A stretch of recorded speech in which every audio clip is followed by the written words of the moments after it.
Okay, guys, this video is going to discuss the CDA, which is part of a very important part of media regulation. I've just realized CDA is not centered. That's really going to annoy me.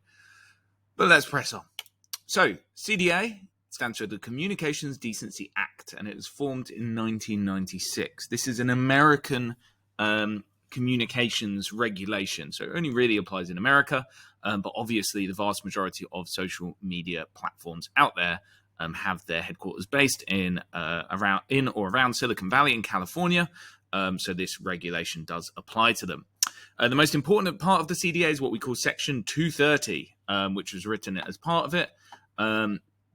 And it's a federal law that prevents websites, blogs, and forums from being held responsible for the speech of their users. So here's a direct quote, which is really useful. No provider or user of an interactive computer service shall be treated as the publisher or speaker of any information provided by another information content provider. What this means is, in the early days of the internet, so 1996, people were setting up things like web forums where people would meet to discuss niche particular areas of interest. Perhaps they go to talk about video gaming, perhaps they go to talk about cars, or even birds, or whatever they might be into. And these enthusiast things were really popping up across the world, particularly in America. And they wanted to ensure that the people who wanted to set up these forums would not be prosecuted or not be liable for content published on these forums, because ultimately, they could have multiple, sometimes hundreds, maybe even large forums would have thousands of users all posting content. So it seems fair to have a rule saying that the owners of those forums shouldn't be responsible for what users post. So this created the concept of what we now call publisher versus platform. So there's two entities that matter. The publisher, which is something that existed before the CDA, is defined as an entity that makes editorial decisions in regards to content available on their respective media text. So what I mean by this is like newspapers, websites, and things like that are not interactive, where they have a gatekeeping kind of system where there's for example, a editor who makes decisions about what content we might see. They're in full control of that. They will be defined as a publisher. And this means they're liable for the content on their media text. So if the newspaper publishes something that's considered untrue or libel, then that newspaper itself is responsible for that information. Libel being lies or misinformation, specifically about someone. And you can get sued for libel, for example. A platform is defined. This is a new one. This is what the CDA created to protect the owners of things like internet forums in 1996. It's defined as an entity that does not make editorial decisions regarding its content. So this is now, today, things like Facebook, Twitter, etc. So it's not liable for the content on there. So if you go and post something that's libel related, as in a lie about someone on Facebook, Mark Zuckerberg and the Meta company, are not responsible for what you've posted. Maybe you might be held responsible, but the actual company is not. So what are editorial decisions? I kind of already mentioned it, but to go into detail, before the World Wide Web, the vast majority of media forms had full control over content distributed within them. So, for example, editor of a newspaper would decide which stories do and don't get published, and even has final say on things like tone and wording. Perhaps they'll edit out particular problematic sentences, or they'll change the tone to change the kind of political alignment of the article to better fit its audience. But ultimately, they have this kind of gatekeeping role of controlling exactly what we see.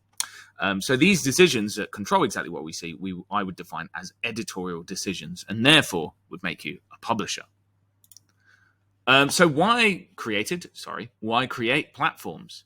The first thing is really, generally, the rule of thumb is if you loosen regulation or even deregulate, I would say this is a loosening of regulations, it encourages economic growth, usually. Generally. It also encouraged protection of free speech. It meant people didn't have to moderate forums particularly carefully because they weren't worried about getting in trouble and things like that. But I think this graph here is a really good sign of showing. You can see 1996 here, and then after 1996, we see this rapid growth in the stock market relating tech stocks. So these are companies, the value of companies that are related to the internet. We did have the tech market crash, but that wasn't related to the CDA. What we're more looking for is this rapid growth that happens pretty much almost straight after 1996. And the CDA would have been a small part of contributing to that growth. So remember, deregulation, while it seems dangerous, it is important to helping industries grow sometimes. And I think the CDA was important for its time, because if people were getting sued for hosting web forums and someone posted libel on there, then the internet just would not have grown as it was. So deregulation or reduction in regulation isn't always a bad thing. But that was 1996. It's now 2022. Are there problems? In a word, yeah. When the CDA was written, platforms such as Facebook didn't even exist. As a result, internet forums, etc., the places where people interacted, these forms of cool media online in 1996 were generally quite small in comparison to what we talk about today. Like I say, a big forum probably have a few thousand users. All right, this is very different to the global village we live in now, where one single platform, Facebook, has 2.93 billion users all across the globe. And that probably won't have even been thought about when they were building the CDA. The idea of something like Facebook in 1996 was, nobody had thought of such a huge global platform. And there's examples of problems that cause. So look into, remember, Myanmar, which we've discussed a lot. And there's also guidance on that. So go and revise that. But that, I would argue, is a result of people not considering the fact that we've now got 2.93 billion users globally on a single platform where nobody is making editorial decisions.